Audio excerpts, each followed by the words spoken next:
et c'est vraiment... servir le Seigneur, c'est la meilleure chose qui ait pu m'arriver, amen, et qui peut arriver à n'importe quel homme ou femme, amen.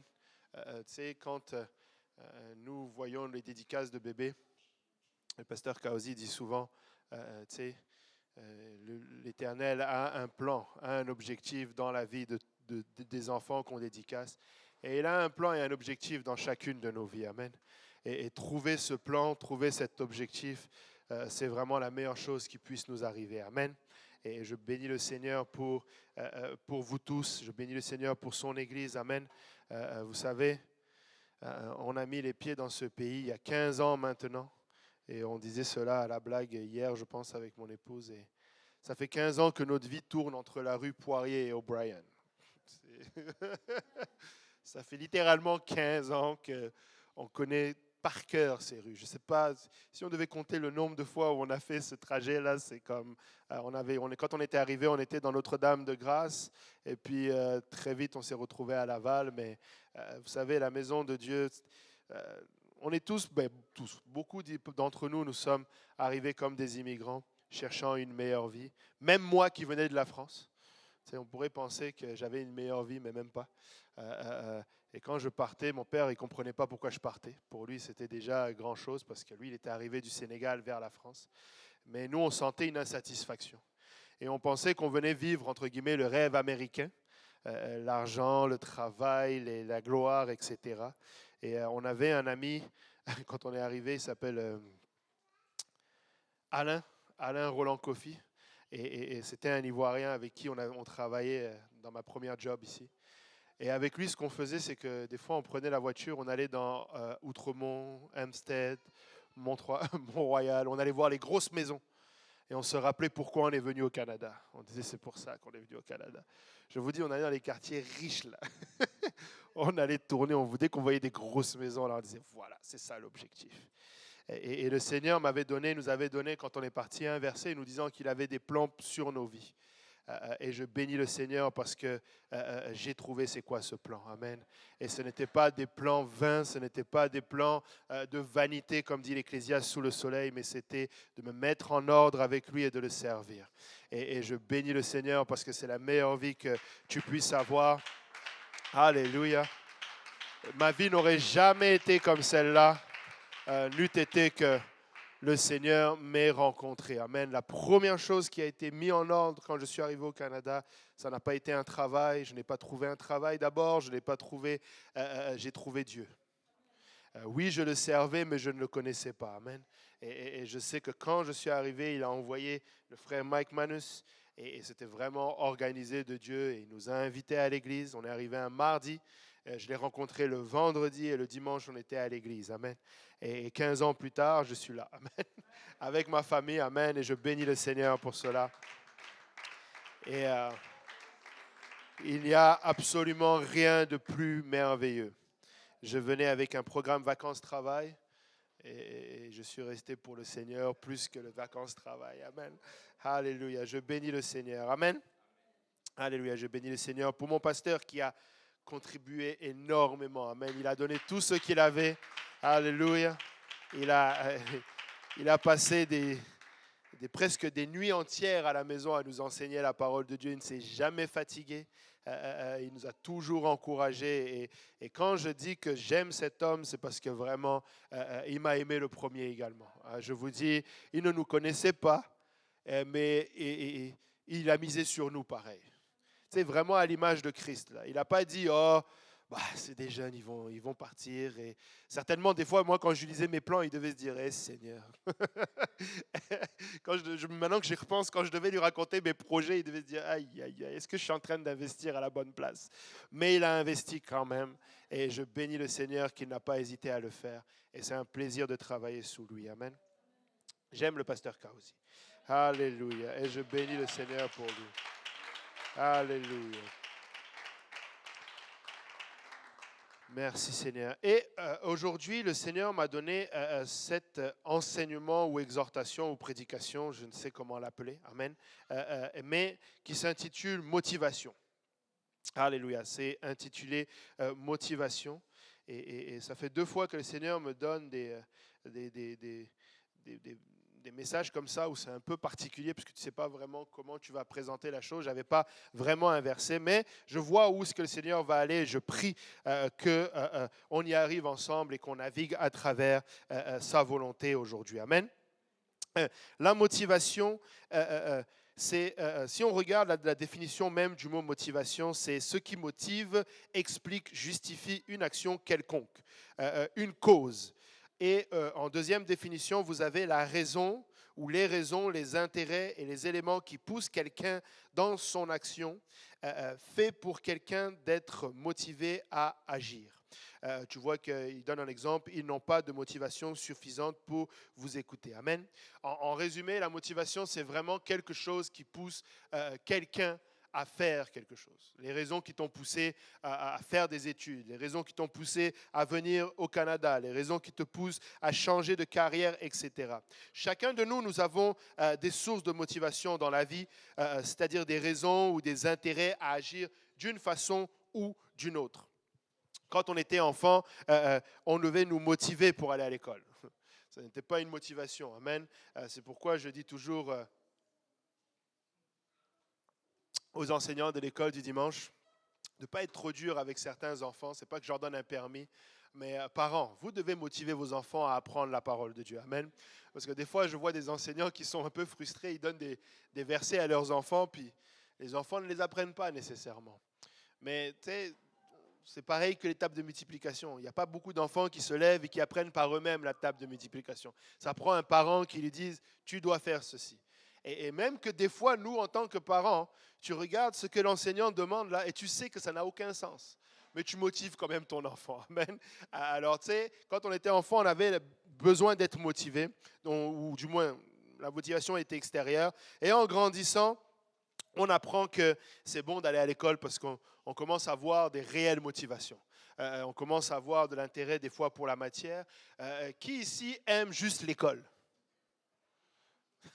Tu vois, il y a des petits. Ah, il y en a quand même. Il y en a qui aiment l'école. Il y en a, ils vont à l'école et puis ils aiment ça. C'est ça qui les motive, juste apprendre de nouvelles choses.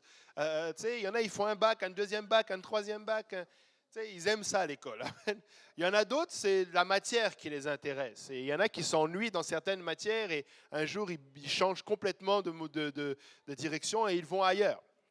Moi, j'étais, par la grâce de Dieu, brillant à l'école. Mais je vous avoue que dans le système français, quand tu arrives au bac, tu dois aller à l'université et j'étais perdu parce que je ne savais pas quoi faire. J'étais capable de presque tout faire, mais je n'avais pas une chose en particulier. Et c'est difficile d'être motivé quand tu n'as pas une chose qui te motive en particulier. Après, je ne crois pas non plus à l'épanouissement à travers le travail. Le travail, ça reste que c'est plate. Je dis ça à certains qui pensent qu'un jour ils vont être épanouis. C'est pas vrai. C'est faux. N'importe quel métier devient une routine et tu dois juste faire ce que tu as à faire. Amen. Celui qui ne travaille pas ne mange pas et tu veux manger, donc tu travailles. Amen. Mais c'est bon d'étudier dans ce que tu veux. Donc il y en a qui trouvent la motivation parce qu'ils aiment ça. Il y en a qui trouvent la motivation parce qu'ils savent que ça va bien payer. Et malheureusement, il y a beaucoup de gens qui aujourd'hui font des métiers qui nécessitent plus qu'une paye et tu le vois.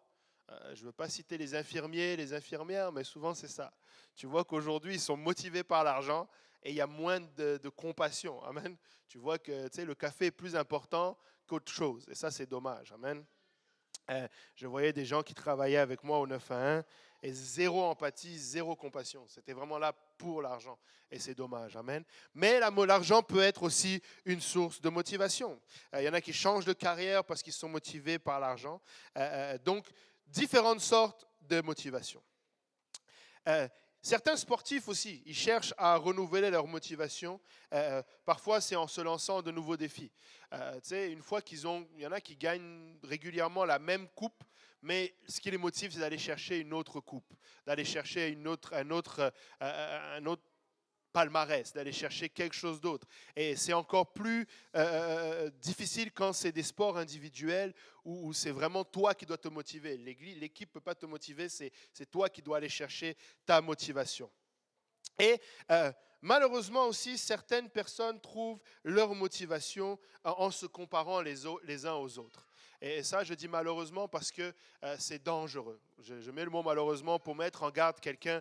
Ne trouve pas ta motivation juste dans la vie de quelqu'un d'autre. Des fois, d'autres personnes vont être une bonne source de motivation. Je suis d'accord avec toi, surtout si c'est un enfant de Dieu, un autre chrétien, c'est bon. Mais tu sais, que ça s'arrête sur sa marche spirituelle et un exemple pour toi. Mais ne regarde pas à certaines choses pour te dire je veux la même chose et ça risque même de t'emmener dans des places où tu crées de la jalousie dans ton cœur ou même d'autres veulent susciter la jalousie chez les autres.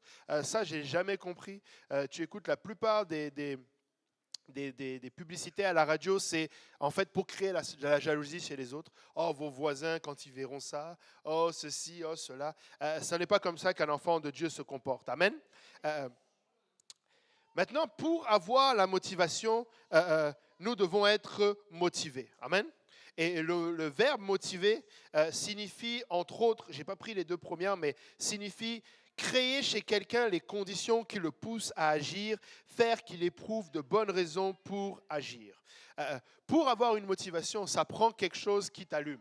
Ça prend quelque chose qui va te pousser à avoir cela. Tu sais, il ne s'agit pas de te dire « Allez, je suis motivé ». Amen. Des fois, ça te prend d'analyser ou ça te prend parfois des choses un peu, entre guillemets, extérieures. Si on regarde vraiment « motivé », ça vient du latin « movere » qui veut dire « mouvoir ». Amen, être en mouvement. Donc, quand on dit que quelqu'un est motivé, ça veut dire que c'est quelqu'un qui va agir. Amen. Tu sais, quand un jeune homme est motivé pour se marier, tu le vois. Amen. J'en vois certains qui disent Amen. J'en vois d'autres qui disent pas. J'en vois un derrière qui est très motivé. Quand un jeune homme veut se marier, il est motivé. Amen. Et quand une jeune femme a déjà acheté sa robe de mariée, elle est motivée. Peu importe la taille, si c'est le modèle qui était bon, elle est motivée. Amen.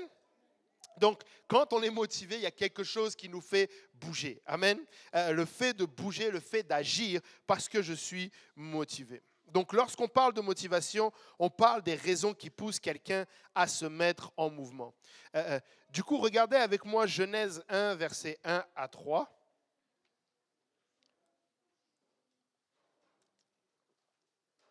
Genèse 1, versets 1 à 3.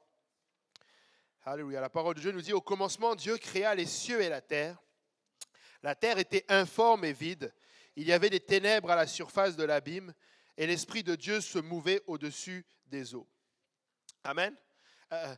Si on regarde à la définition de ce que j'ai dit, Dieu se mouvait au-dessus des eaux, on voit que Dieu était motivé au-dessus des eaux. Amen. On voit que Dieu avait un objectif. Amen. Il y avait une motivation qui poussait Dieu à se mouvoir au-dessus des eaux. Il y avait une raison pour laquelle l'Esprit de Dieu était là. Amen. Il y avait des conditions, il y avait des bonnes raisons pour lesquelles il était là. Et au verset 3, on voit, il dit, Dieu dit que la lumière soit et la lumière fut. Amen. Dieu n'était pas là par hasard. Amen. Dieu était là avec un objectif. Dieu était motivé par quelque chose. Amen. Et qu'est-ce qu'il a commencé à faire? Il a commencé à créer. Amen. Il a créé. Par sa parole, il a créé. Pendant les 6 jours, il a créé les cieux, il a créé la terre, il a créé les astres, il a créé les mers, il a créé le sec. Amen. Il a créé les poissons de la mer, les oiseaux, les animaux. Amen. Et nous devons bénir le Seigneur qu'il est allé jusqu'au 6e jour. Amen. Qu'il était motivé jusqu'au 6e jour. Amen. Parce que c'est le 6e jour qui nous a créés. Amen. Le 6e jour, il a créé les animaux et il a créé l'homme à son image. Amen. Donc nous devons rendre gloire et grâce à Dieu d'avoir été jusqu'au 6e jour. Amen. Il est allé jusqu'à ce qu'il a atteint son objectif. Amen. Et parce que le 7e jour, qu'est-ce que Dieu a fait? Se reposer. Il ne bougeait plus. Amen. Le 7e jour, son objectif initial était atteint. Amen. Ce pourquoi il était sorti était atteint. Amen. Donc nous bénissons le Seigneur parce qu'il est allé jusqu'au 6e jour et qu'il a dit justement, lorsque son objectif était atteint, Dieu vit tout ce qu'il avait fait et voici cela était très bon. Amen. Et c'est alors seulement qu'il se reposa. Amen. N'êtes-vous pas content que Dieu était motivé? Amen. Il a été motivé pour mettre tout en place pour nous bénir. Amen. Il a été motivé pour créer cette terre, cette magnifique terre. Amen.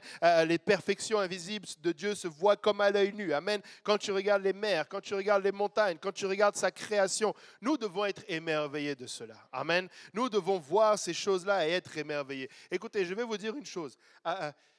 Je ne me réjouis pas des feux de forêt qu'il y a en ce moment dans le nord du Québec. Mais il y a une part en moi, toute petite, qui se satisfait d'une chose. L'homme est en train de réaliser qu'il n'est pas capable de toute chose. Ils s'entraînent, ils ne le disent pas comme ça, mais ils ont envie de prier pour la pluie. Ils ont envie de faire, ils ne peuvent pas arrêter ce qui a commencé. Amen. Et en passant, la forêt brûle, c'est normal. C'est comme ça. Là. Il y a même le renouvellement de la forêt se fait de cette manière-là. Mais j'aime.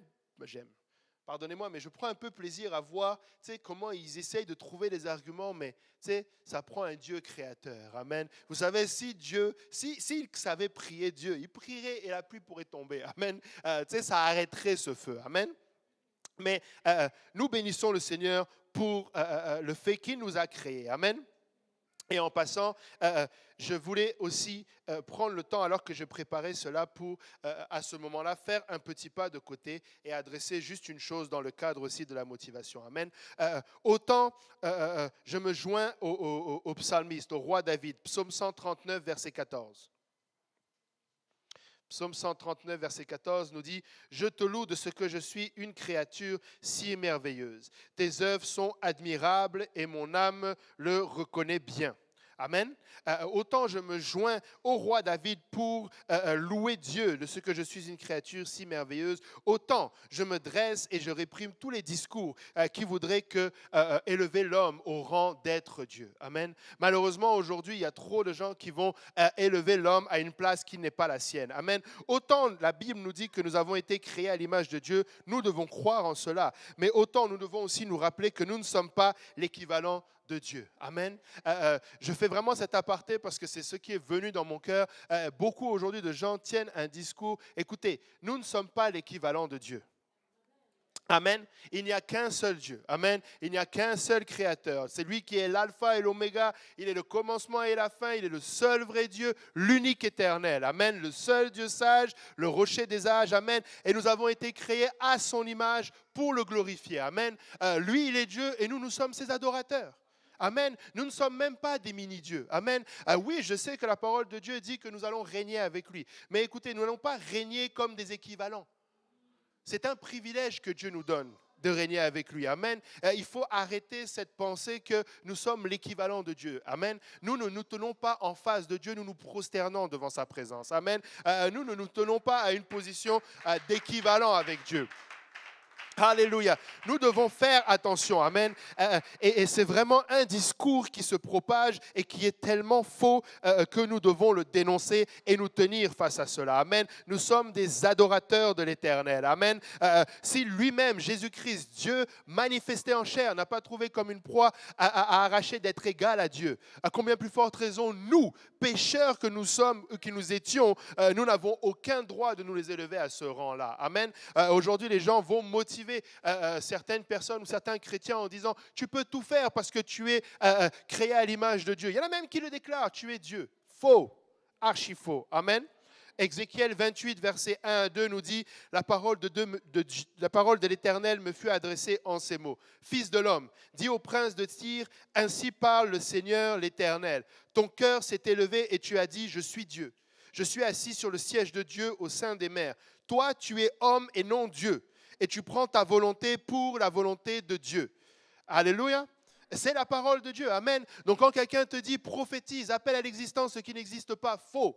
Appelle à l'existence les plans de Dieu et tu les verras s'accomplir. Ne commence pas à vouloir te faire créateur, tu n'es pas créateur. Tu ne vas créer aucune opportunité. Tu dois simplement te soumettre au plan de Dieu. Dieu a déjà des plans pour toi, Dieu a déjà créé toutes choses pour toi et la seule chose que tu as à faire, c'est de te battre pour trouver quel est ce plan pour toi. Amen. Mais tu ne vas pas juste subitement commencer à créer, tu peux te créer des opportunités. Faux.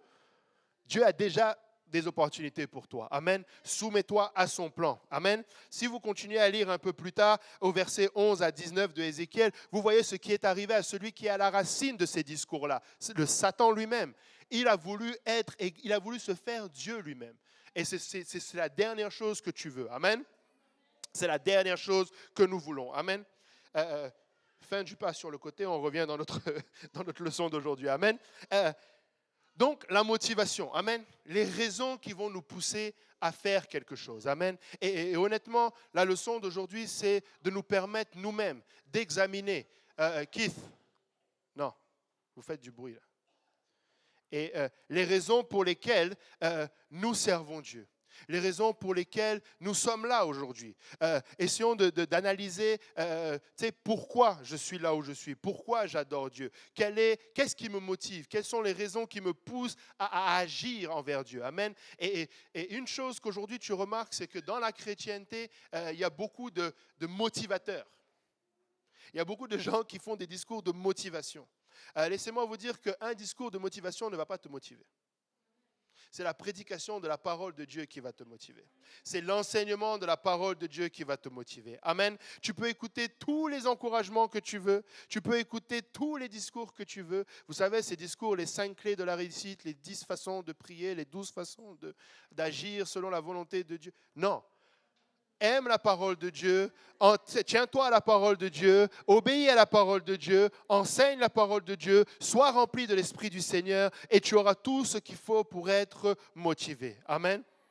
Alléluia. Nous voulons examiner qu'est-ce qui nous motive. Amen. Quelle est la raison pour laquelle je suis là où je suis. Amen. Et j'ai pris quelques exemples d'apport du Seigneur Jésus-Christ. Amen. Si vous regardez, il y a plusieurs passages dans la parole du Seigneur où on voit le Seigneur agir par une motivation qui est la compassion. Regardez avec moi Matthieu 9, versets 36 à 38.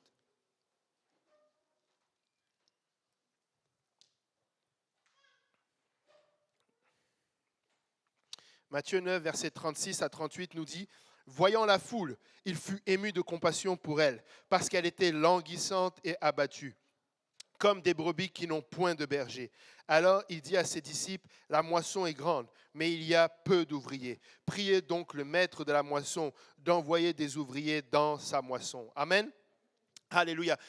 Le Seigneur était ému de compassion. Amen. Parce qu'il voyait une foule qui n'avait pas de berger. En d'autres termes, il voyait une foule qui le berger permet aux troupeaux et aux brebis d'être orientés, d'être nourris, d'être en santé, d'être protégés, d'être gardés. Amen. Et le Seigneur, voyant que les brebis étaient là, c'est-à-dire des gens qui le cherchent, mais qui n'ont pas quelqu'un pour les diriger. Amen. Et c'est pourquoi il demande à ses disciples de prier le maître de la moisson pour qu'il envoie des ouvriers. Amen.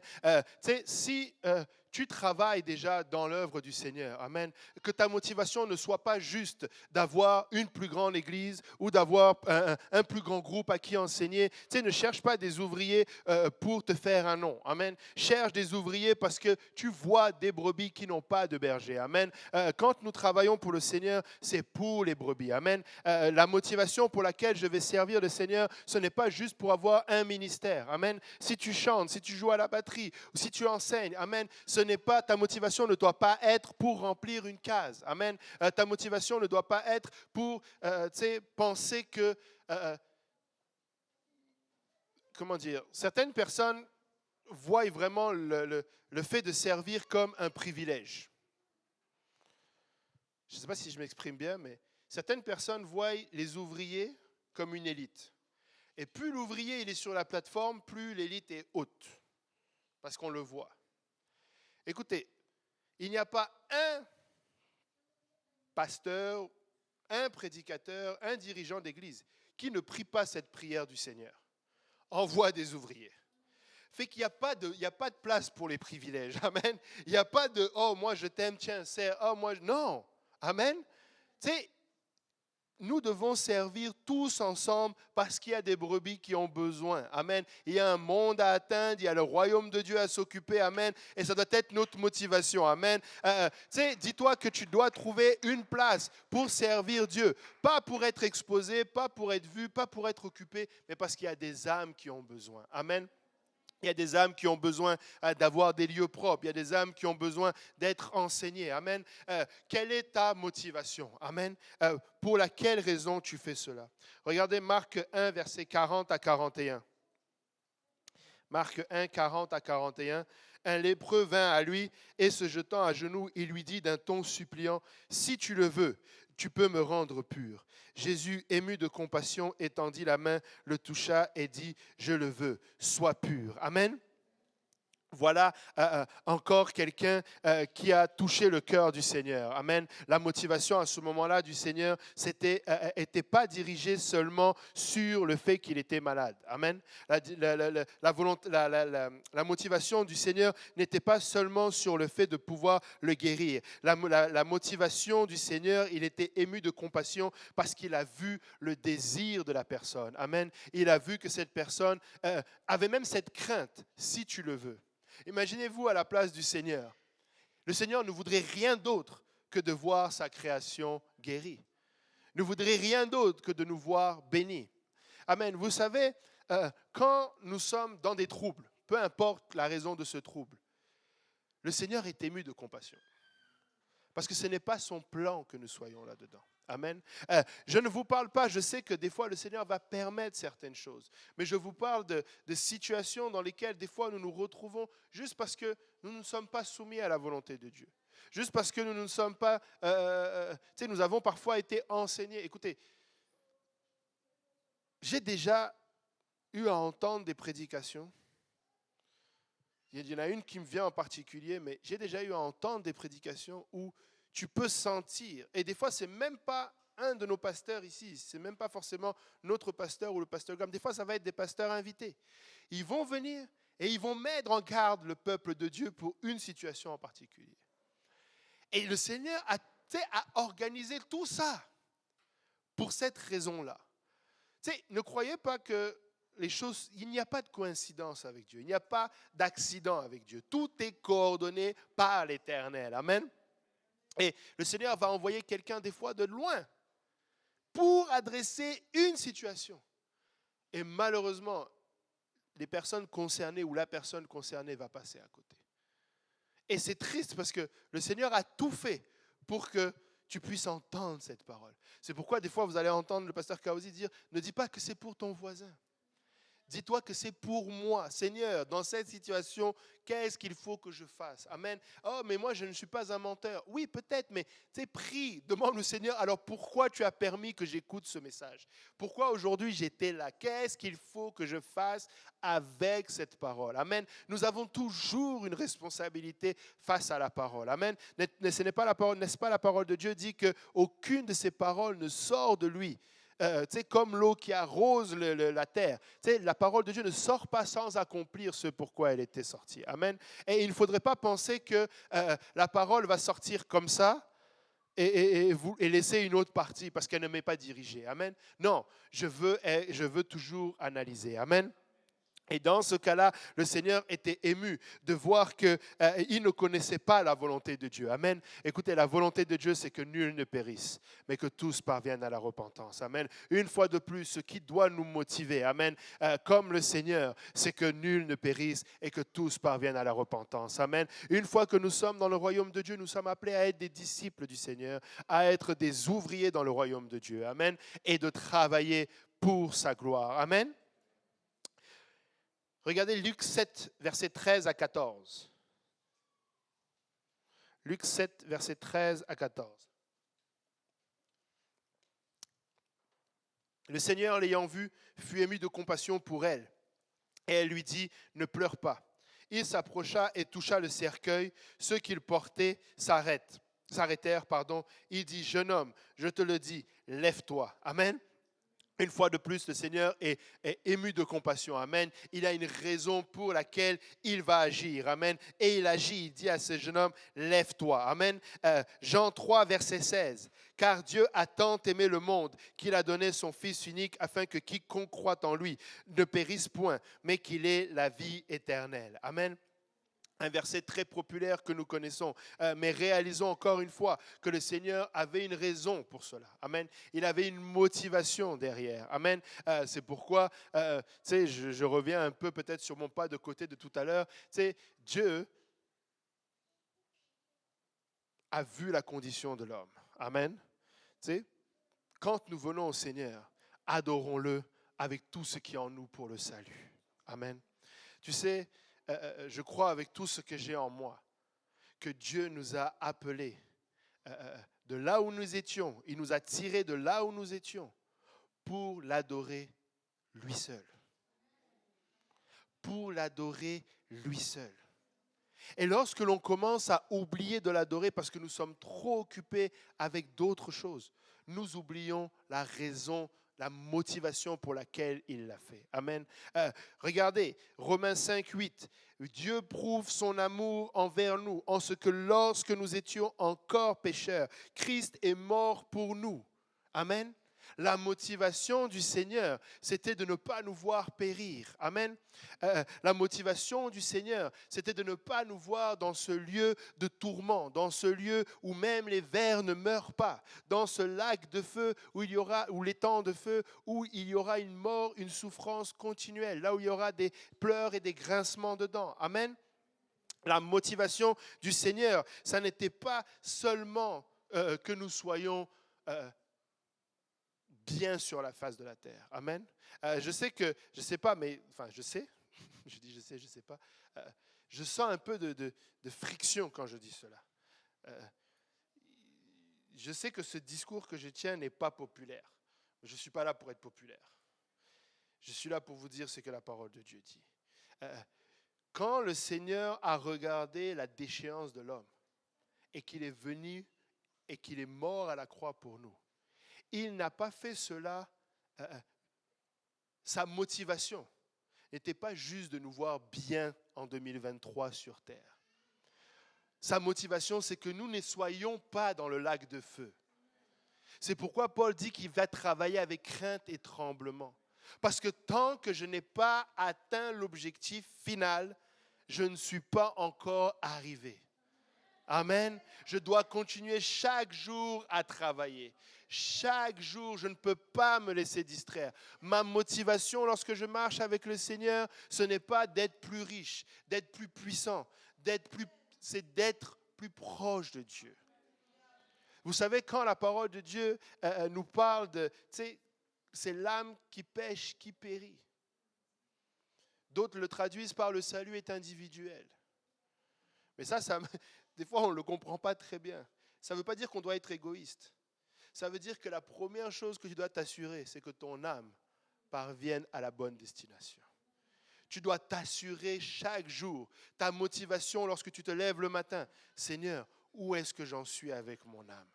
Seigneur, est-ce que mon âme est dans la bonne direction? Chaque fois que je vais prendre une décision, écoutez, je ne vais pas prendre une décision pour être juste mieux dans ma vie.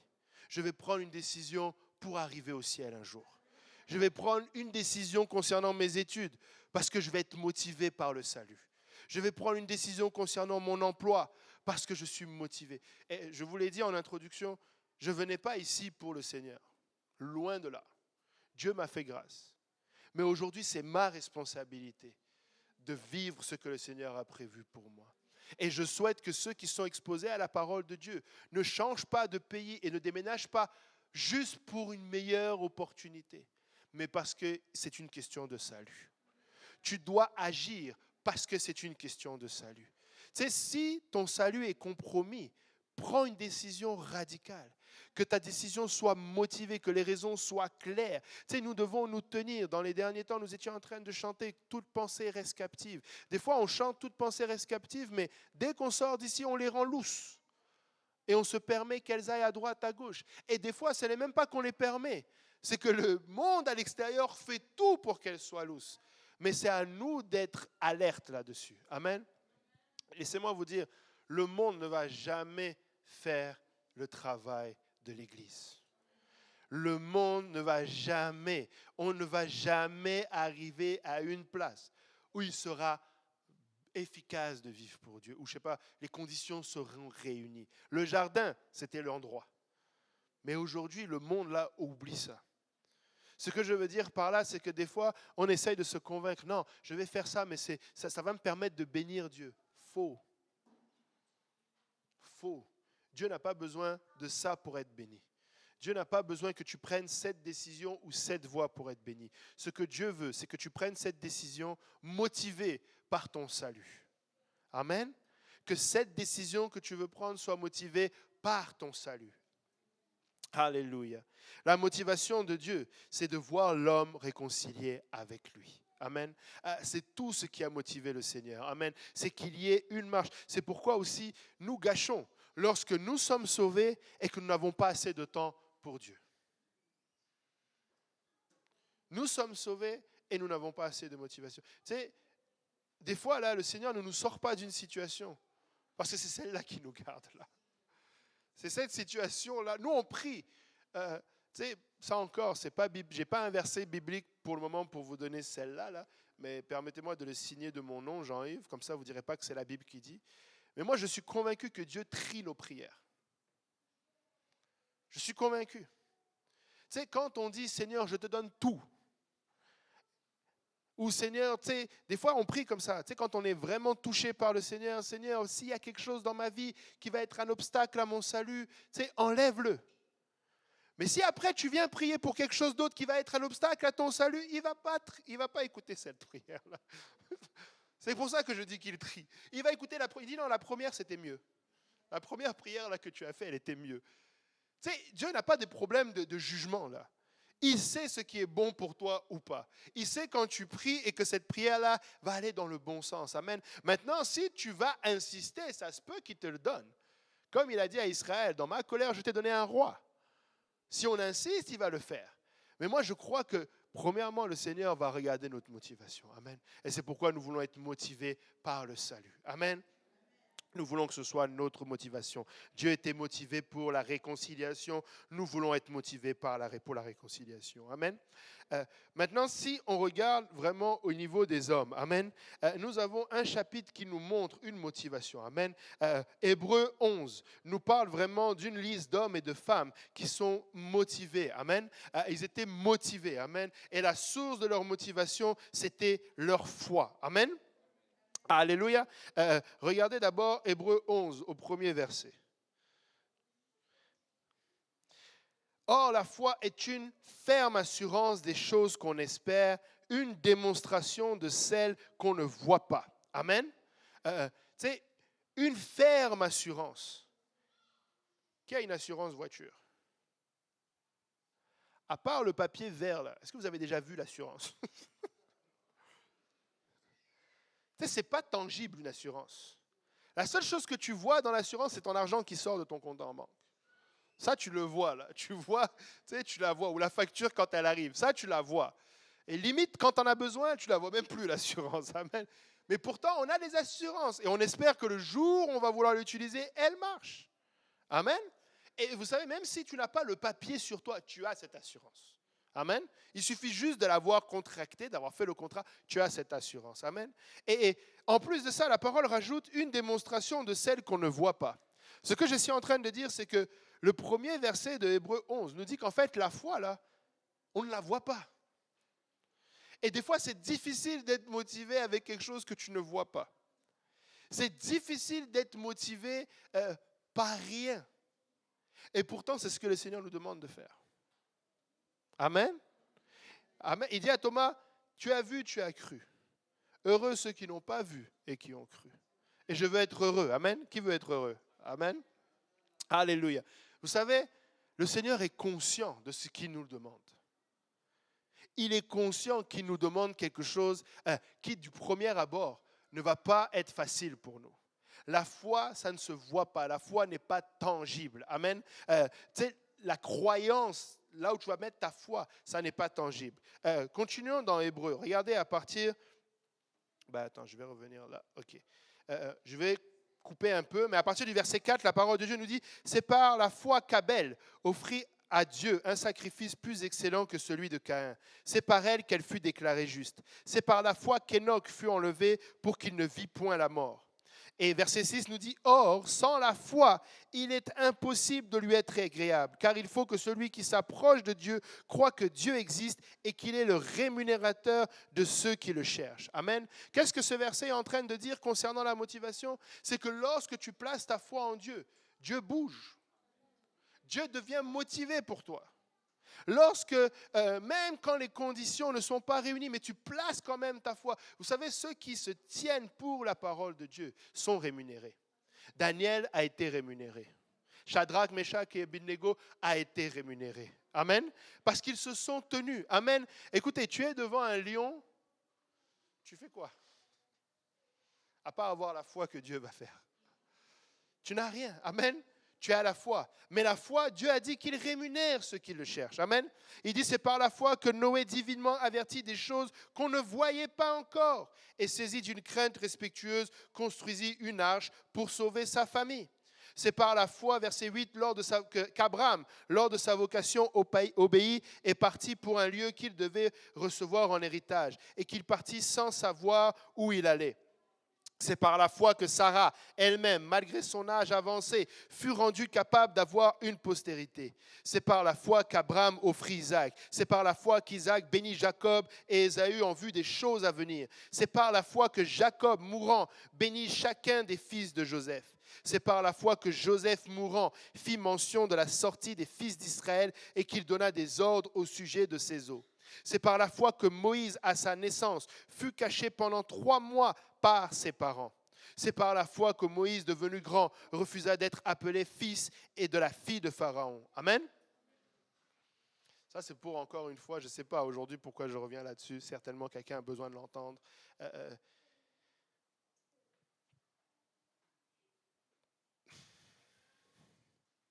C'est par la foi que Moïse, devenu grand, refusa d'être appelé fils de la fille de Pharaon. Les gens qui vous promettent qu'en tant que chrétien, tu seras un grand quelqu'un, tu vas être positionné, tu auras une position, tu n'as pas besoin de ça pour servir Dieu. Tu n'as pas besoin de ça. Avec Dieu, là, il n'y a pas de compromis à faire. Ne t'inquiète pas, fais-lui seulement confiance. Tu sais, des fois, c'est ouvert, des fois, c'est subtil. Mais des fois, là, il y a des témoignages de gens qui travaillaient j'ai le témoignage qui me revient de quelqu'un qui travaillait dans une banque, une branche d'une banque française, la BNP, et il était très bon. Et il était vraiment excellent. Et il faisait beaucoup de bon travail, les résultats, waouh, exceptionnels. Il ramenait beaucoup d'argent à la banque, était adulé de tout le monde. Tout le monde voulait l'avoir dans son équipe. Et un jour, il est en entretien avec sa responsable et elle lui dit « Ah, je voudrais t'inviter la semaine prochaine. On a une réunion avec des frères, on est dans une fraternité, la franc-maçonnerie, viens. » Il a entendu franc-maçonnerie, du peu qu'il connaissait, il a dit « Ça là, je sais que c'est pas bon. » Et il a appelé son frère qui est pasteur. Il a dit « Voilà, on m'a invité là. » Il a dit « Tu sais, mets pas tes pieds là-bas. » Le lendemain, il est revenu puis il a décliné l'offre. Ça va aller, merci. Il y a eu une deuxième tentative quelques jours plus tard. Il a encore décliné l'offre. À partir de ce jour-là, résultat ou pas résultat, il est devenu un paria. Il est devenu celui qu'on ne voulait plus. On a commencé à être sur son dos et on a commencé à le virer. Parce qu'il n'a pas voulu s'associer. Amen. Et des fois, ça va être aussi gros que ça. Mais des fois, ça va être beaucoup plus subtil que ça. Des fois, ça va être des compromis que tu fais parce que tu sais que si tu dis telle chose ou si tu agis de telle manière, tu vas t'habiller de telle façon, tu risques d'avoir des problèmes. Et malheureusement, si tu fais un compromis là, tu risques de passer à côté du plan de Dieu. Amen. Nous devons avoir la foi. Amen. Et nous ne devons pas être effrayés. Oh, si tu ne fais pas, tu ne vas pas réussir. Philippe, mets-toi devant. Ouais, parce que vous parlez trop les trois. Mets-toi devant. Et ne faisons pas de compromis. Amen. Certaines personnes, encore une fois, veulent motiver le chrétien. Tu sais, sois chrétien pour ta réussite personnelle. C'est pas vrai. Tu ne deviens pas chrétien pour une réussite personnelle. Tu deviens chrétien pour te réconcilier avec Dieu, pour ton salut, pour glorifier Dieu, pour devenir un adorateur du Seigneur. Amen. Alléluia. Euh, Ton objectif en tant que chrétien, écoute, Dieu ne t'a pas sauvé pour être, comment je vais le dire, parce que je ne veux pas que... Dieu ne t'a pas sauvé pour être un porte-étendard de son royaume à venir. Qu'est-ce que je veux dire? Un jour, nous allons marcher sur les rues pavées d'or. Mais aujourd'hui, nous allons marcher dans les rues pour aller prêcher aux pécheurs. Amen. Aujourd'hui, on motive les chrétiens en disant, si tu deviens, en tant qu'enfant de Dieu, tu es appelé à une grande gloire, Dieu t'appelle à être un fier représentant de qui tu es, et que c'est de sa gloire sur terre. Regarde, tout toute sol que foulera la plante de ton pied, il te le donne en possession, tu dois être un... Non. Ta seule motivation, ça doit être ton salut et le salut des âmes. L'adoration à ton Dieu. Amen. Alléluia. Et on continue, il dit, verset 27, c'est par la foi qu'il quitta l'Égypte. Amen. C'est par la foi qu'il quitta l'Égypte. Amen. C'est par la foi qu'il quitta l'Égypte. Amen. Amen. C'est par la foi qu'il quitta l'Égypte. Amen.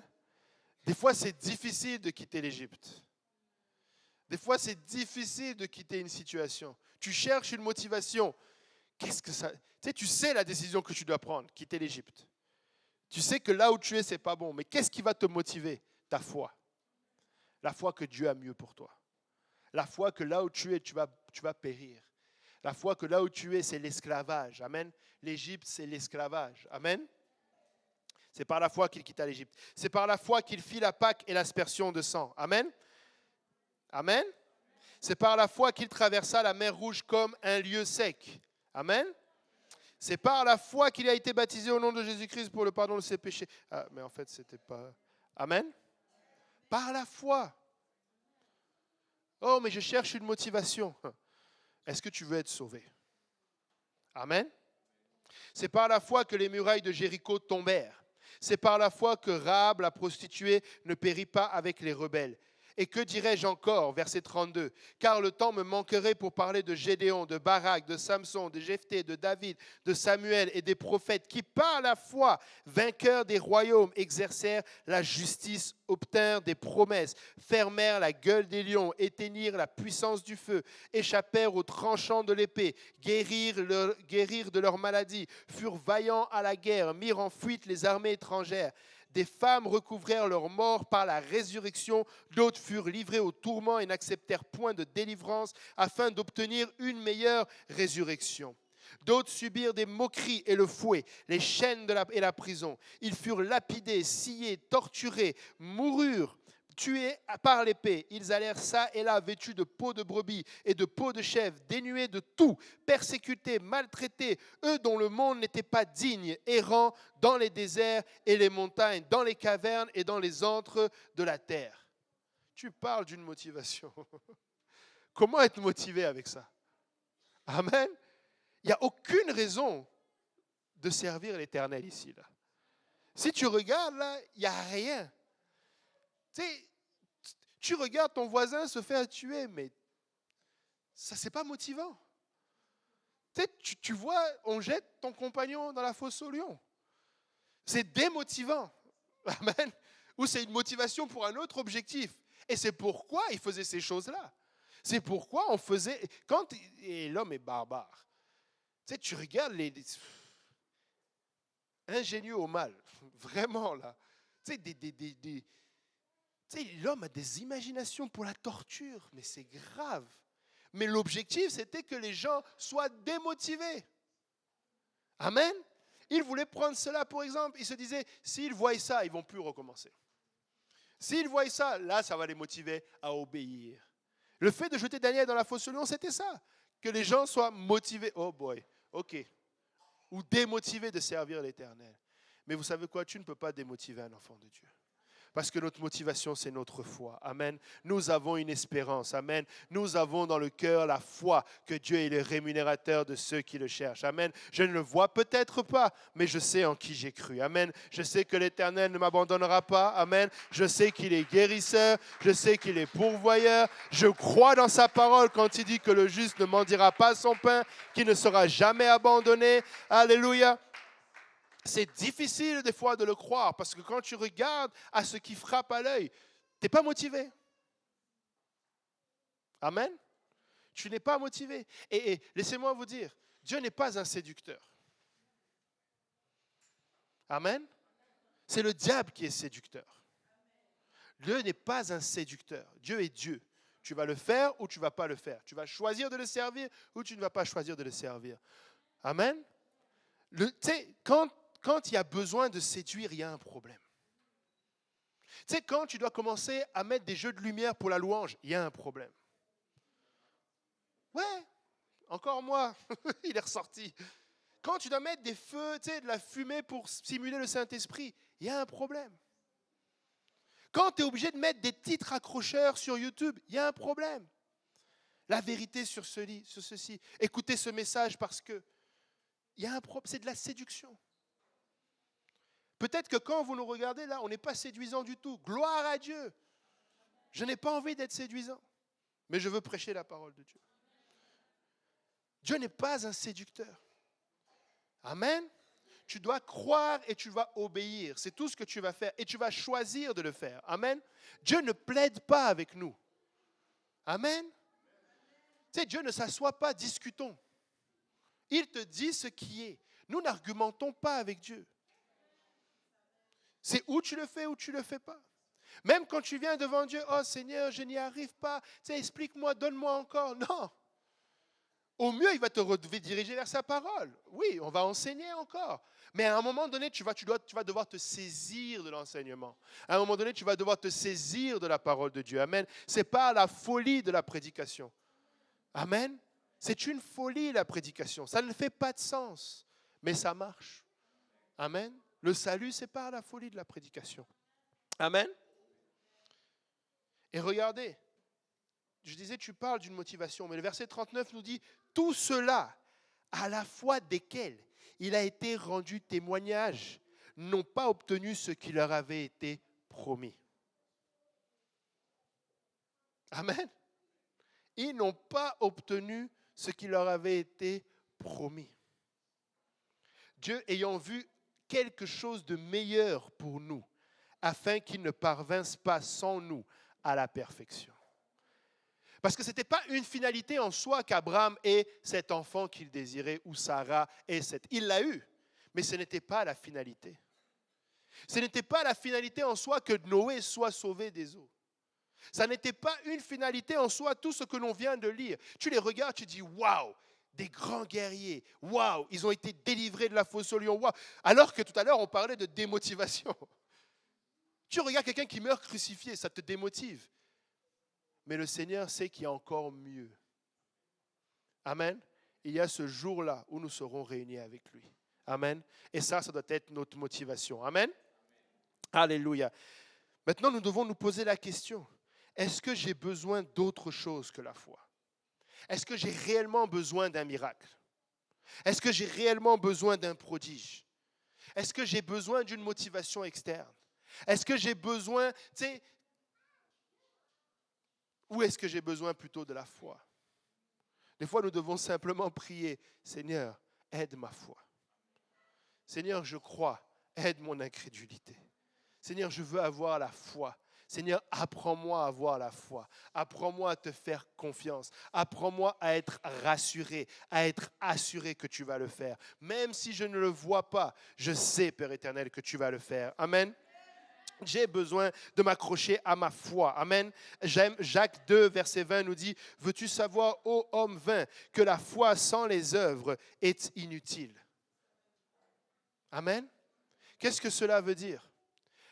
Certaines personnes vont définir ce verset comme « Tu as mal à la cheville, je prie pour toi, au nom de Jésus, et il te dit « Saute !» Tu dis « Mais j'ai mal. » Non, mais aie la foi. Agis par tes œuvres. Tu as mal. Tu as mal, tu as mal. Si Dieu t'a guéri, saute. Mais si tu n'as pas guéri, ne saute pas. Tu vas aggraver ta situation. Amen. Je suis en train de parler parce que des fois, là, on écoute. Tu sais, ça, c'est du charlatanisme, ça s'appelle. Et c'est de la séduction. Tu sais, c'est pour confirmer quelque chose. Les gens ont besoin de s'assurer. Pour pouvoir mettre une liste là. Ce que ça veut dire, c'est que, veux-tu savoir, ô homme vain, que la foi sans les œuvres est inutile. Ce que ça veut dire, c'est que j'ai la foi que le Seigneur va faire, mais je ne vais pas attendre pour agir pour sa gloire. Je ne vais pas attendre pour le glorifier. Je ne vais pas attendre. Ce n'est pas, servir Dieu, venir à l'église ne va pas dépendre des résultats instantanés là, de ma foi. Je peux aller jusqu'à être crucifié pour lui à l'envers comme Pierre. Je peux être jusqu'à, peu importe ce qui m'attend devant, je vais agir. Amen. Et je vais être motivé par ma foi seulement. Amen. Je ne vais pas attendre des conditions favorables, mais ma foi va être mon motivateur. Amen. Oui, peut-être que je risque de perdre cette job, peut-être que je risque d'être viré, peut-être que je risque de me mettre cet ami ou cette amie-là à dos, mais je vais avoir la foi. Amen. Oui, peut-être que ça risque de compromettre. Écoutez, je ne veux pas démotiver certains, surtout si vous êtes encore étudiant. Mais je commence à croire de plus en plus que plus le temps avance, moins de chrétiens seront diplômés. Parce que si les chrétiens vivent ce qu'ils ont à vivre là, les temps ne vont pas être jojo, comme on dit en France. Ça ne va pas être facile. Je ne suis pas un prédicateur de la morosité. Je ne suis pas ça. Moi, je crois que Dieu garde ses enfants. Moi, je crois que Dieu est le Dieu d'Élie, qu'il l'a emmené au torrent de Kérit pour être abreuvé pendant qu'il y avait. Il a mis à part son serviteur. Un enfant de Dieu n'a rien à craindre. Les bombes peuvent tomber à droite, à gauche, tu ne seras pas atteint. Amen. Le Seigneur va te garder. Le Seigneur va, mais pas par le monde, par Dieu, par son esprit. Amen. Ne le fais pas par ta propre force, par ta compréhension. Fais-le par son esprit. Amen. Alléluia. Et une autre chose, on va finir avec celle-là. Regardez l'histoire de Lazare et le mauvais riche. Luc 16.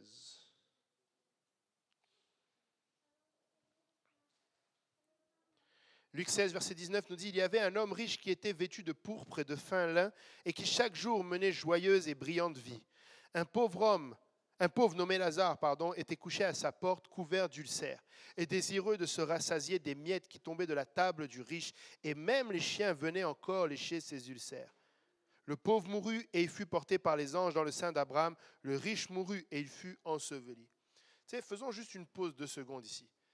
C'est la vie de qui est plus motivant là-dedans là? Sincèrement. Le riche. Quand tu regardes Lazare, là, c'est pas motivant, là. Il est rempli d'ulcères, il est à la porte du riche, il mendie, il y a des chiens qui viennent lécher ses ulcères. Il n'y a rien de motivant, là. Et le riche, il devait être très motivant. La même motivation que j'allais quand je visitais ces grandes maisons. J'étais motivé. Je disais, ça, là, je vais l'avoir un jour. Ça me motivait. Tu regardes cette position que tu convoites, elle est motivante. Tu regardes cette maison, cette voiture, c'est motivant. Tu regardes quelqu'un dans le monde, c'est un exemple pour toi, il est motivant. Je comprends que la plupart de nos jeunes veulent être des basketteurs professionnels ou des footballeurs professionnels. C'est motivant. Surtout quand on n'aime pas le froid. Tu as déjà vu un enfant d'un de nos enfants trouver motivant un skieur? C'est pas motivant. C'est motivant quand tu vois cela. Quand tu vois un médecin qui fait 300 000 $ par année, c'est motivant. Cette position, quand tu vois quelqu'un qui fait la sécurité devant un immeuble, c'est moins motivant. Mais certaines fois, là, ceux que tu as motivés, là, ceux qui t'ont motivé, c'était des lascars, là, des bandits, des gars de la mafia. Il y en a un sur ma rue, là, je sais pas, j'avais déjà raconté celle-là. Là, il a une grande maison au bord de l'eau. Il s'est fait tirer dessus l'année dernière. Il n'est pas mort, mais... Tu regardes sa maison, c'est motivant. Jusqu'au jour où il se fait tirer dessus, ta motivation vient de partir. Le riche, là, c'était motivant. Lazare, là, il n'était pas motivant. Des fois, tu regardes un homme de Dieu qui galère. Parce qu'il sert Dieu au lieu de se servir de Dieu. Il ne roule pas en Bentley, il n'a pas de garde du corps. L'église où il va, elle fait... Il est où, pasteur Yannick?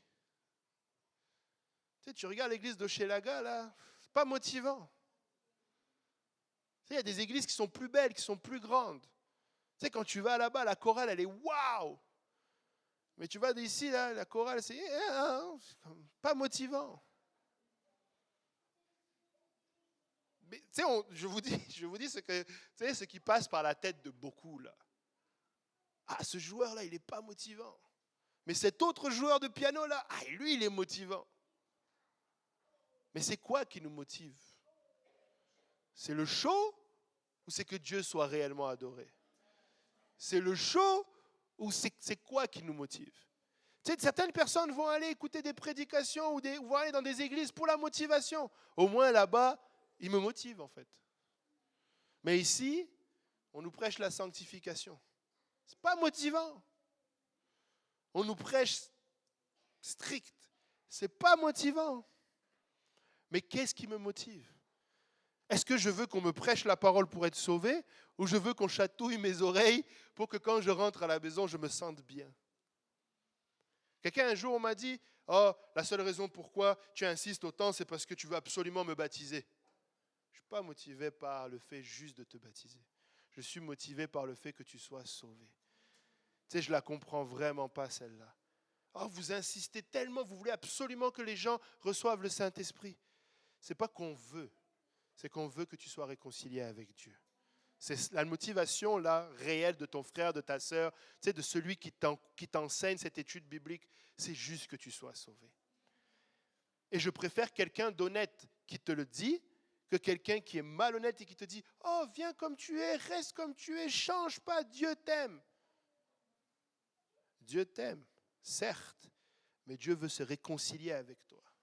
Son amour, là, lui, il l'a prouvé en allant jusqu'à la croix. Et donc, le pauvre mourut et il fut porté par les anges dans le sein d'Abraham. Le riche mourut aussi, il fut enseveli. Dans les séjours des morts, il leva les yeux et tandis qu'il était en proie au tourment, il vit de loin Abraham et Lazare dans son sein.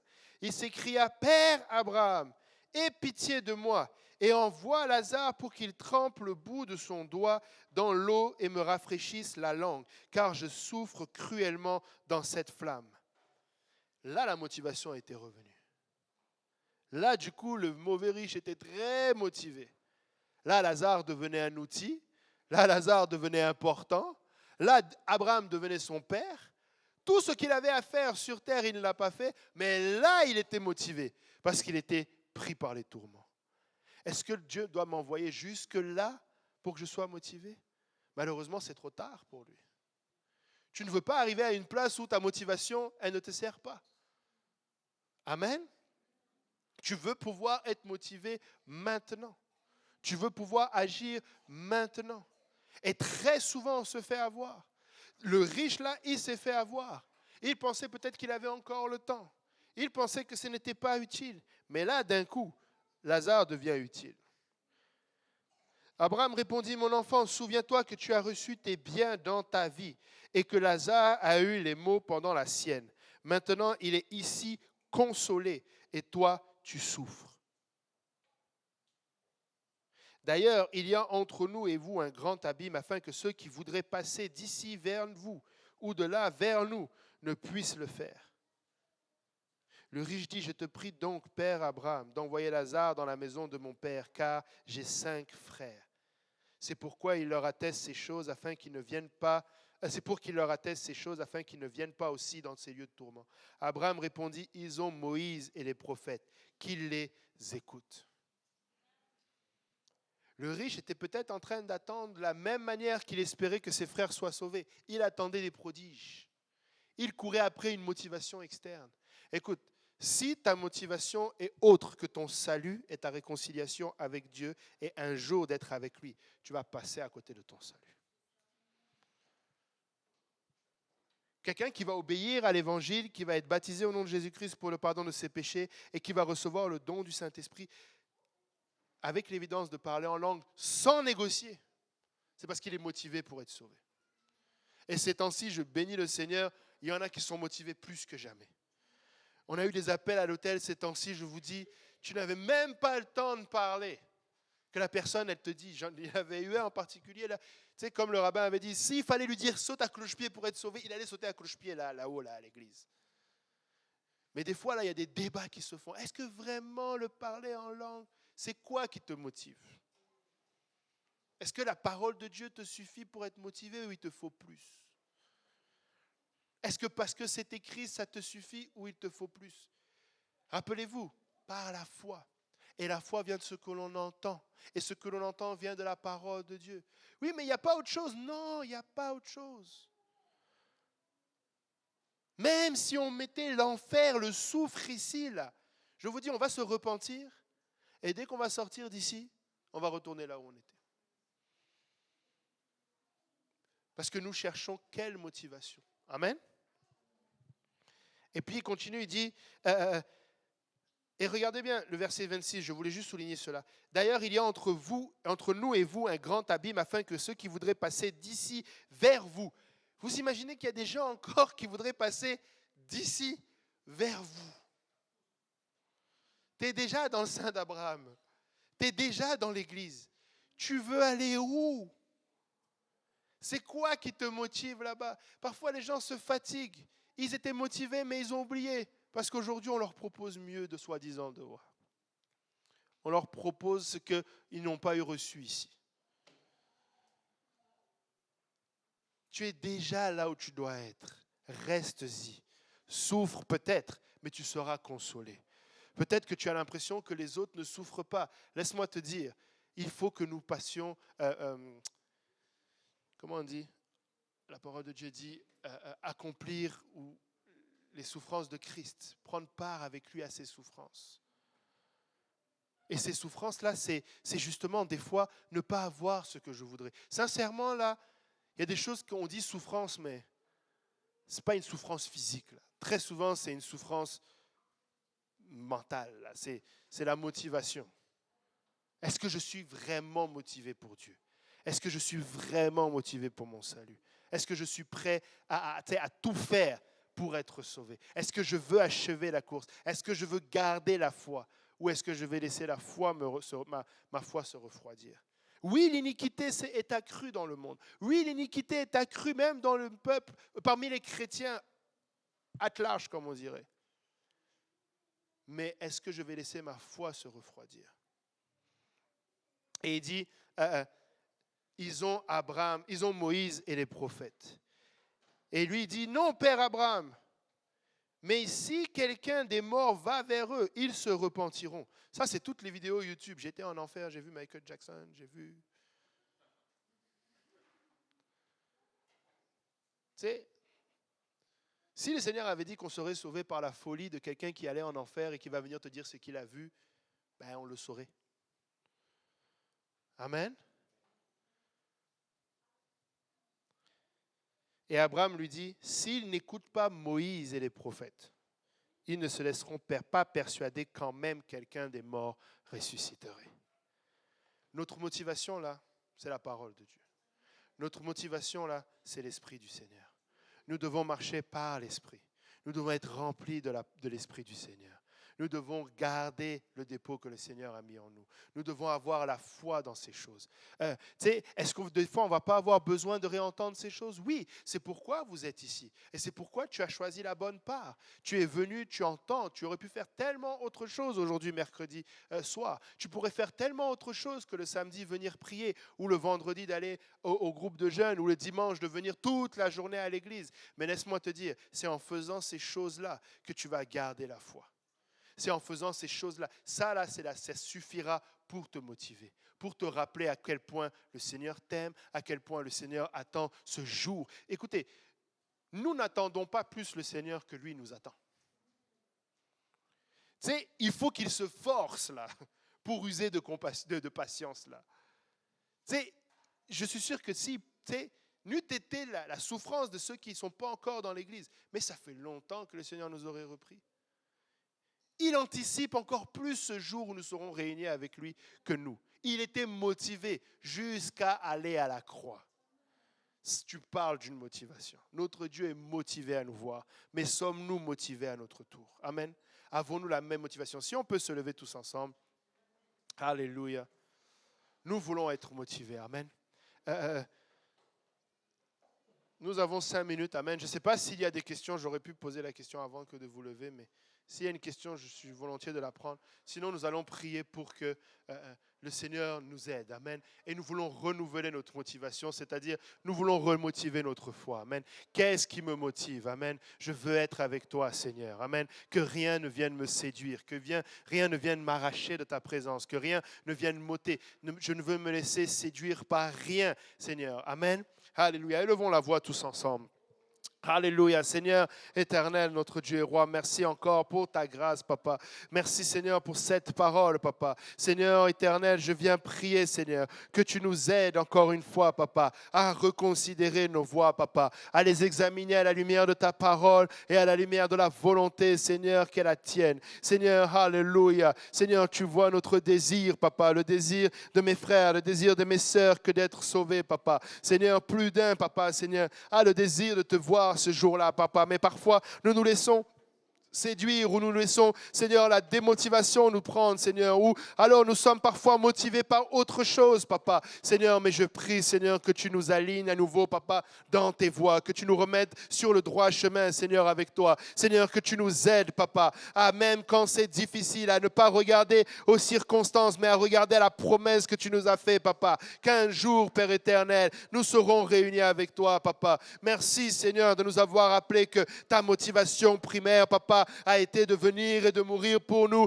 Seigneur, afin que nous soyons réconciliés avec toi, Papa, afin que nous puissions être lavés de nos péchés, de nos iniquités, de toute transgression, Papa. Seigneur, et nous voulons, Seigneur, à nouveau nous rappeler, Papa, cela et vivre, Seigneur, cette parole, Papa. Seigneur, nous voulons être tes disciples, Papa. Seigneur, nous voulons faire ta volonté, Seigneur. Nous voulons être motivés par rien d'autre que le jour où, Seigneur, nous te verrons tel que tu es, Papa. Par ce jour où nous marcherons avec toi sur ces rues pavées d'or, pour ce jour où nous célébrerons les noces de l'agneau avec toi, pour ce jour où tu sécheras nos larmes, Père éternel, pour ce jour où, Seigneur, nous serons réunis pour toujours avec toi, Papa. Seigneur, nous voulons être motivés, Seigneur, par ta parole, Papa. Seigneur, que ta parole, Seigneur, alléluia, que nous puissions la chérir, Papa, que nous puissions marcher par ton esprit, Papa. Continue de donner, Seigneur, à nos dirigeants, Papa, à nos pasteurs, Seigneur, la révélation de ta parole telle qu'elle est, afin de nous conduire vers toi, Seigneur.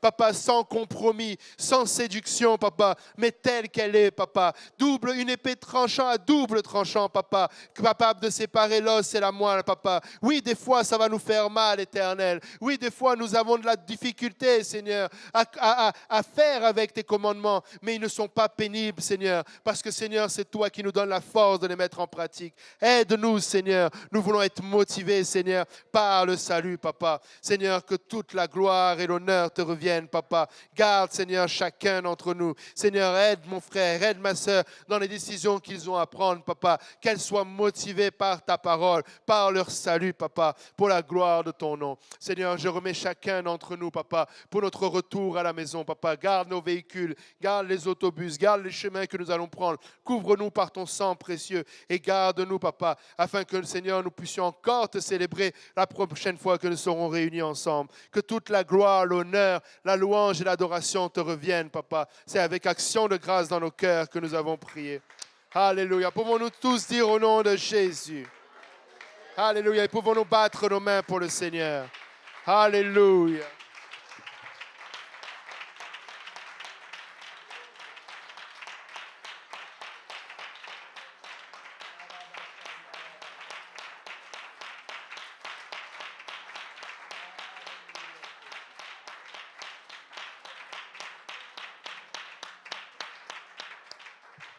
Alléluia.